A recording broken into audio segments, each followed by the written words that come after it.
A very good evening and a warm welcome to Buddhist Mahavihara's Facebook page here live. We are going live with our Dhammadana series, which we do every Friday and every Sunday. And I think we have been doing this now close to almost 11 months since the COVID pandemic started. And we've had a fairly good run. And this evening, in conjunction with International Women's Day, we thought we'll do a theme that is coinciding with women's issues, and we are very glad that we have with us a lady, a very respected and distinguished lady from Sri Lanka. Her name is Dr. Nipunika Dilani. She's a senior professor at the Sri Lanka, one of the top Sri Lankan universities, and she'll be talking on women's immense contribution to Buddhism. I would now like to invite Dr. Nipunika onto the studio. Good evening, Doctor. Good evening. Oh, sorry. Sorry, I had to your mic muted just now. Okay, can you hear me? Yeah, I can. Yeah, okay. For those of you who are not familiar with Dr. Nipunika, actually, Dr. Nipunika was with us in, I think, April or May of last year. She joined the Dhammadana series and she gave a Dhamma sharing then. And she has been very busy this last year, I think doing her lectures online with her students. And we're lucky to have her this evening. Let me quickly read her profile. Um, Dr. Nipunika obtained her Bachelor of Arts in 2006 from the University of Peradeniya in Sri Lanka, majoring in English, psychology, and sociology. She then obtained a Master's in Arts in Linguistics in 2010 from the University of Kelaniya. Dr. Nipunika then did her PhD in 2014 from the Buddhist and Pali University in Sri Lanka by submitting her thesis entitled A Comparative Study of the Treatment of Sexual Jealousy in Buddhist Jataka stories and in William Shakespeare's Othello. That's a very interesting juxtapose between Buddhist Jataka stories and William Shakespeare's Othello. She's currently a senior lecturer at the Department of English at the Buddhist and Pali University of Sri Lanka. She's also attended numerous courses had presented research papers at many conferences in Sri Lanka and overseas. She was also the marking examiner at the Department of Examinations in Sri Lanka. She aspires to reach the top of academia in literature and linguistics and intends to assist and inspire her students to be the best in their respective fields. With that, we would now like to invite Dr. Nipunika to start this evening's Dhamma sharing on the subject the woman's immense contribution to Buddhism. Doctor? Yeah. Thank you very much, Mr. Leslie, and good evening to everybody. Good evening, Venerable Sirs and my dear Dhamma friends. Namo Buddhaya. My topic is women's immense contribution to Buddhism. Actually, I am very happy to talk about the contribution of women towards Buddhism today in parallel with the Women's Day we celebrated few days ago. I feel like that true contribution of women to Buddhism is very broad. To talk within half an hour, but I would like to start with a strong claim that if there were no contribution of women towards Buddhism, Buddhism will not exist in the world for us today. So I would like to salute every woman who has contributed to Buddhism, who has contributed to the existence of Buddhism.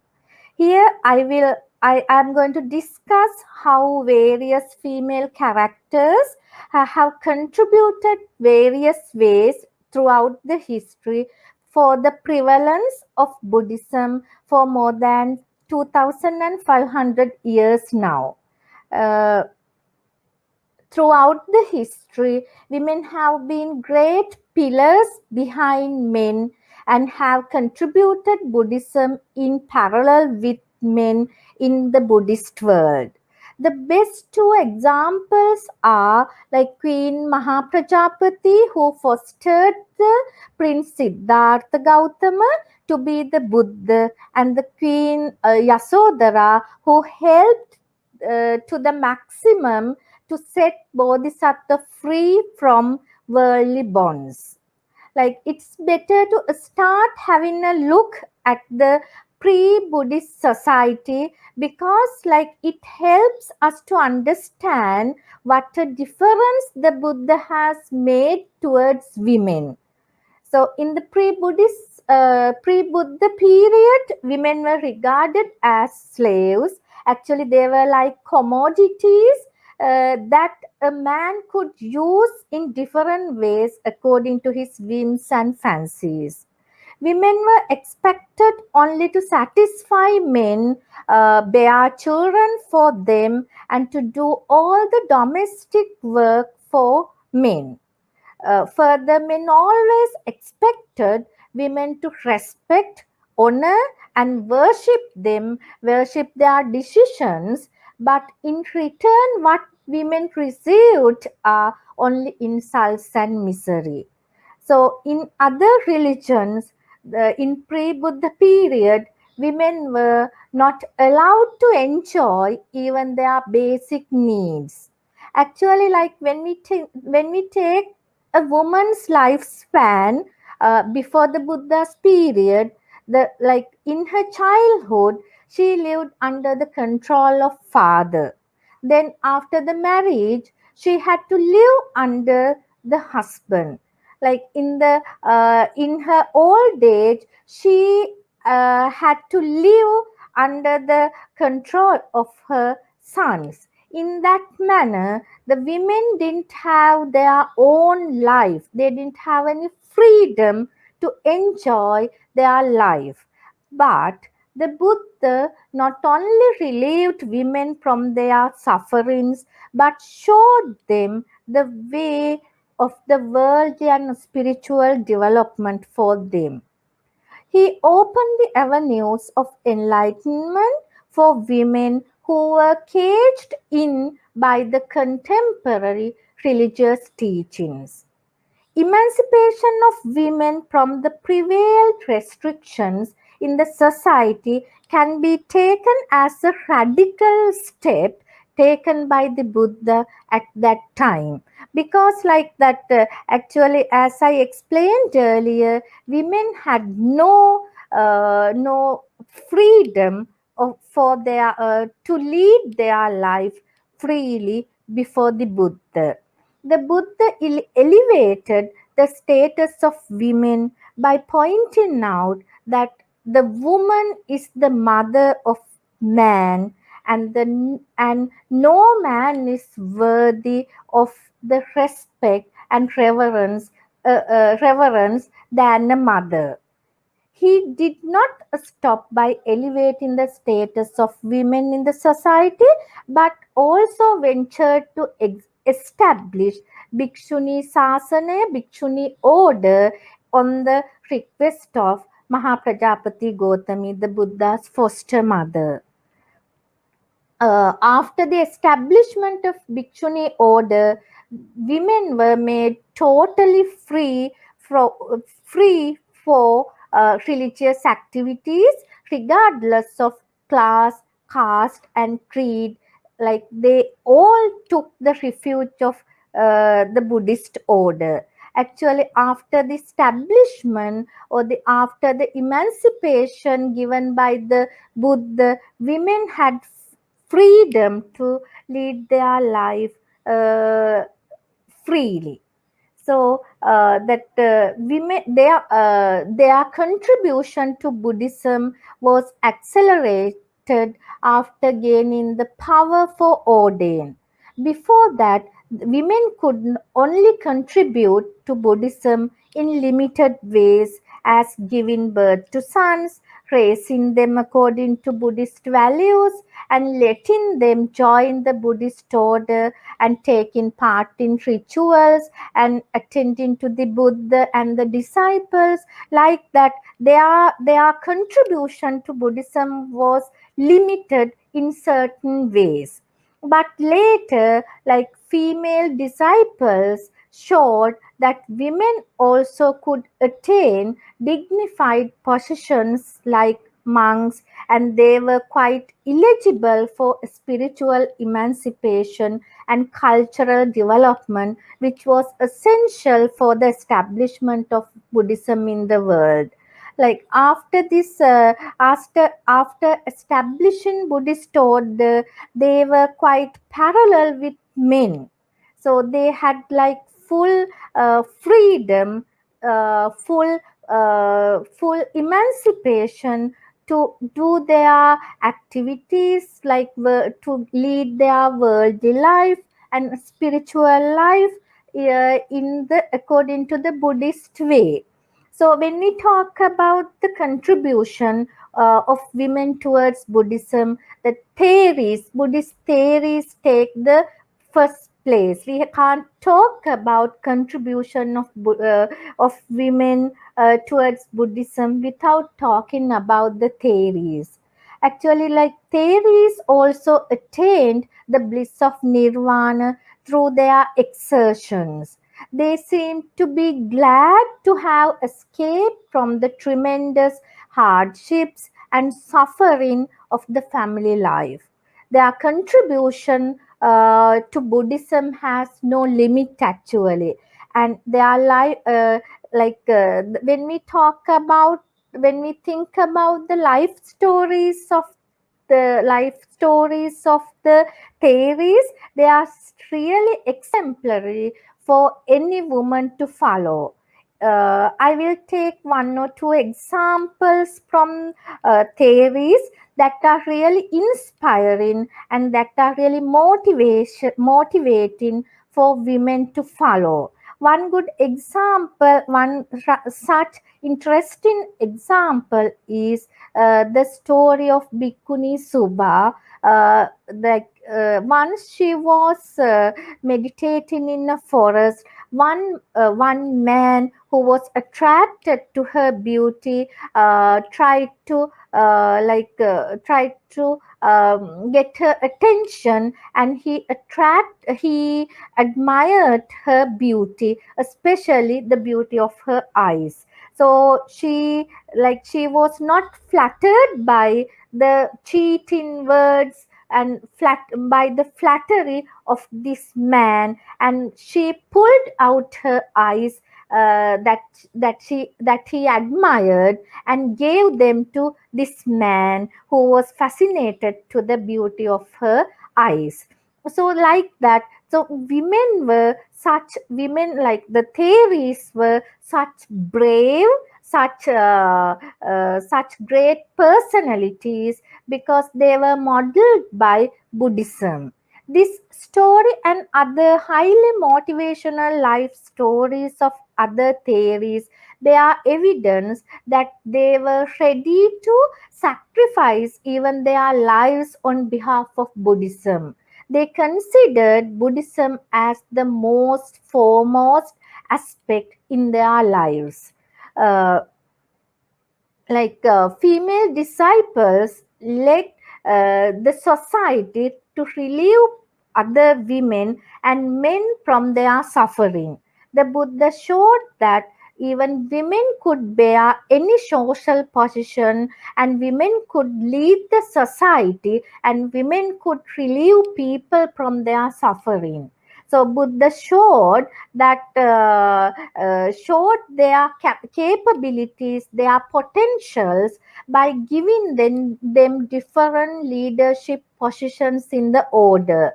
So, for example, from the canon, when we take examples from the canon, the Buddha paid tribute to women for their exemplary achievements.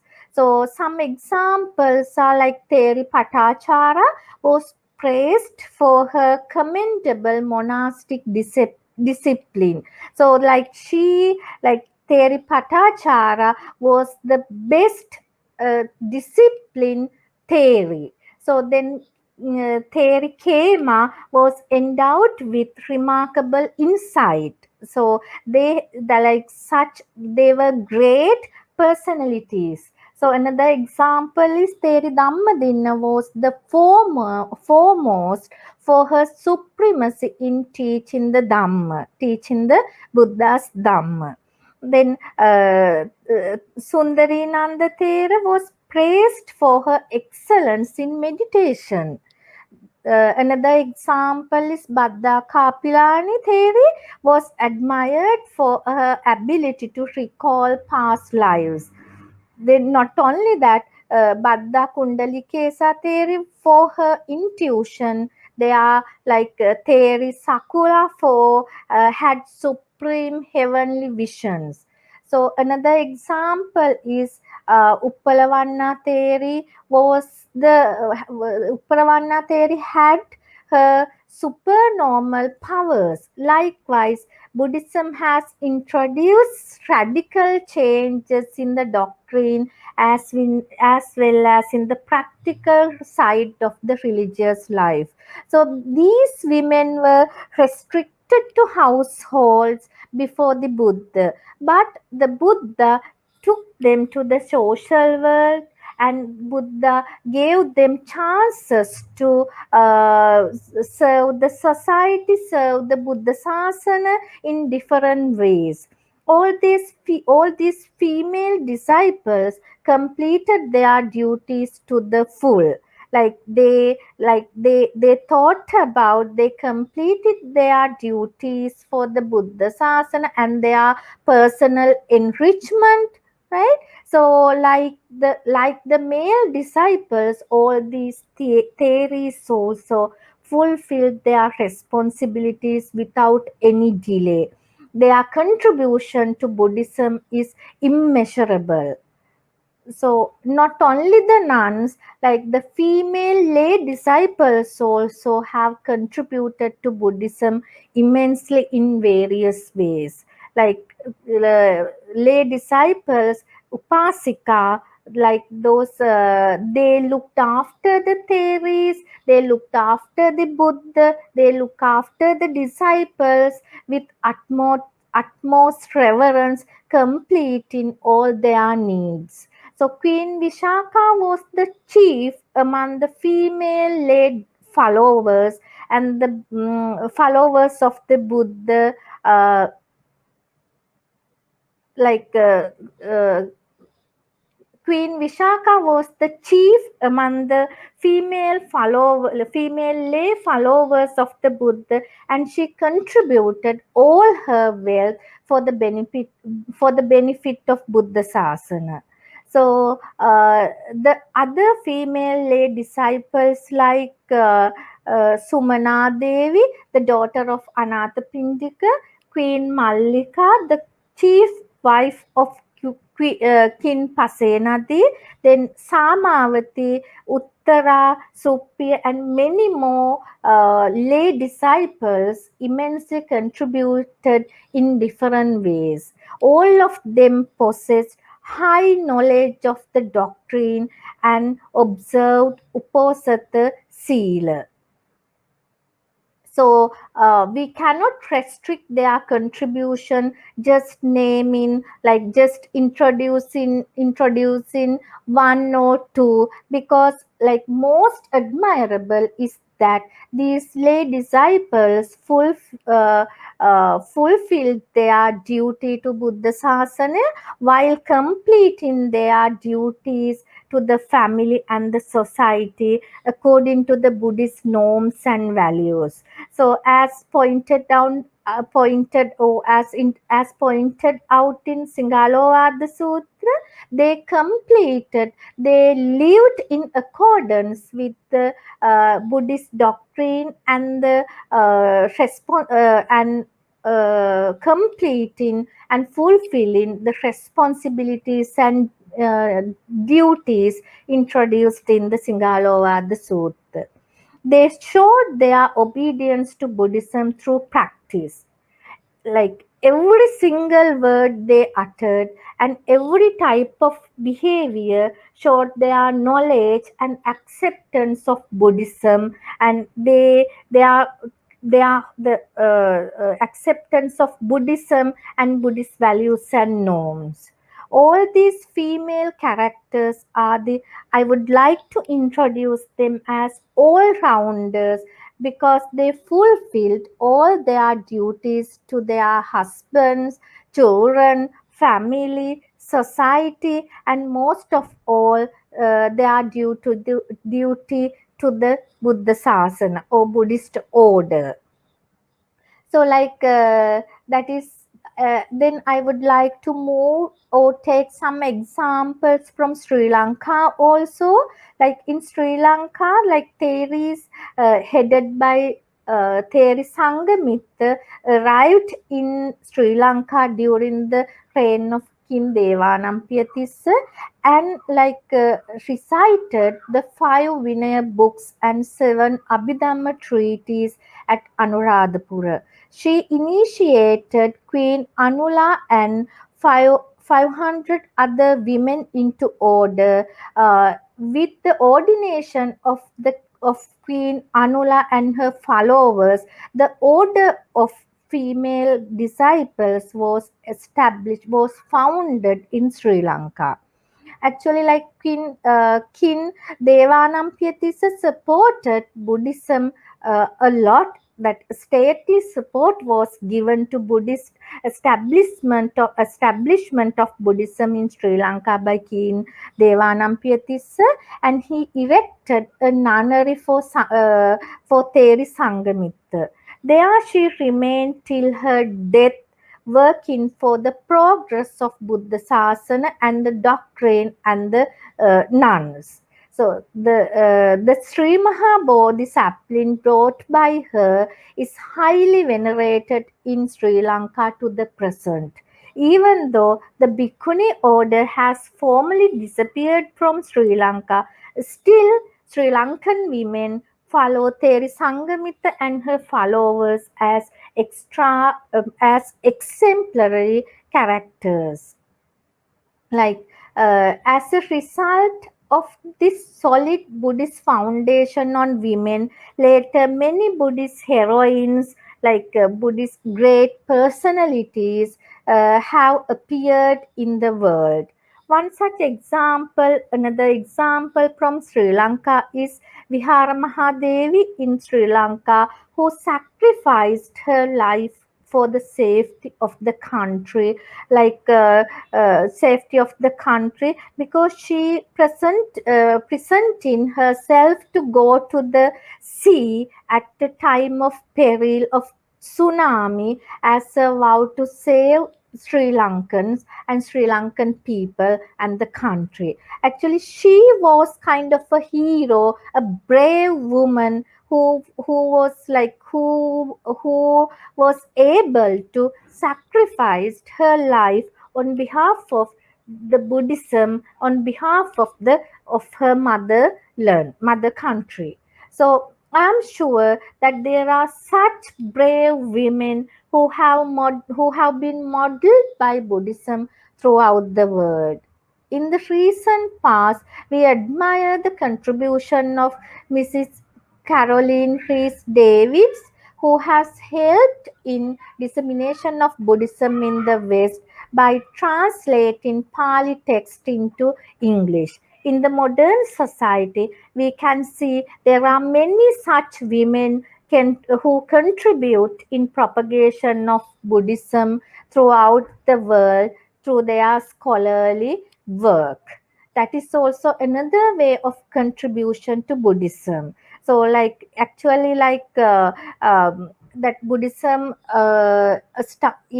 even though the Buddhism started from the started in India and spread into Asian countries, then with the immense, because of this scholarly contribution of men and women, like it was spread to it became more popular in the West also. At present, at present also, women play major roles in Buddhist countries, both in Theravada and Mahayana traditions, supporting the existence of Buddhism in different ways. In Mahayana Buddhism, women are given a prime place, and they contribute to Buddhism a lot. Many Buddhist women in the world lead their countries in the modern times also.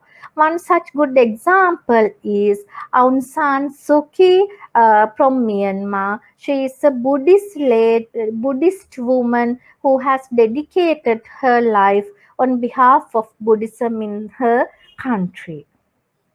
Actually, not only that, there are various Buddhist organizations where women actively engage in various activities throughout the world. So they help to propagate Buddhism in the world. They engage in various social activities based on Buddhism, and they especially they engage in ritualistic activities like that. Even today, women take part in various Buddhist ceremonies, rituals, while attending to the monks and monks, while looking after monks, giving dana and all those things, and looking after temples. In all these contribute to the existence of Buddhism to the future too. So, like actually, like likewise, when we think about the past, so starting from the Buddhist theories, when it comes to present, we can see many Buddhist women, female characters who have like helped a lot, who have supported a lot towards the benefit, towards the existence, towards the prevalence of Buddhism to the presence. So actually, at the beginning of my talk, I claimed that there won't be Buddhism if the women didn't contribute to it. Now we can understand, since the birth of the Bodhisattva, now it is very clear, since the birth of Prince Siddhartha, how various female characters have contributed differently for the origin of Buddhism and its existence. That's why I said, like, women have, like, there won't be Buddhism for the presence if if women didn't contribute to it in various ways. So actually, I will wind up my talk with the tribute to all women who have contributed to Buddhism immensely. So may all women attain supreme bliss of Nibbana. Thank you very much for listening to my speech. Teruvan Saranai. Thank you, Doctor. Thank you for that very useful information that we have learned today with regards to Buddhist women's contribution to Buddhism. There are no questions that I see from the audience this evening. So if there are no questions, can we just quickly go to the Anumodana, this transference of merits to the departed beings and the Devas? Would you kindly do the Anumodana? Shall we all together do the Yeah, Anumodana? Yeah, yeah, sure, sure. yeah. Yeah. Okay. Akasattata Bummata Tajumata Devana Devanaga Mahitika Mahitika Yatang Punyanta Anumoditva Chiran Chirang Shakkantu Rakantu Loka Loka Sasana Sasanam Chiran Shakkantu Rakantu Loka Loka Desanam Chiran Sasana Shakkantu Rakantu Mamparanti Paranti Sad Sadu. Sad Sad. Thank you, Doctor. So we Thank you have very much. come to the end of this evening's Dhamma sharing about the comments, the immense contribution of women to Buddhism. And we would like to take this opportunity on behalf of the monks and the committee of management of the Buddhist Mahavihara for Dr. Nipunika for taking time off from her busy university schedule to be with us this evening to conduct this Dhamma sharing, and also to our sponsors this evening for who had graciously sponsored this evening's Dhamma sharing, and to all our listeners who have been listening to us live here at the Buddhist Mahavihara's Dhammadana series on our Facebook page. Thank you for joining us. Before we end, with that, we've come to the end of this evening sharing. With that, good night and sadhu. Good night. Terwan Thank, Saranai. thank you, doctor. Okay, thank you.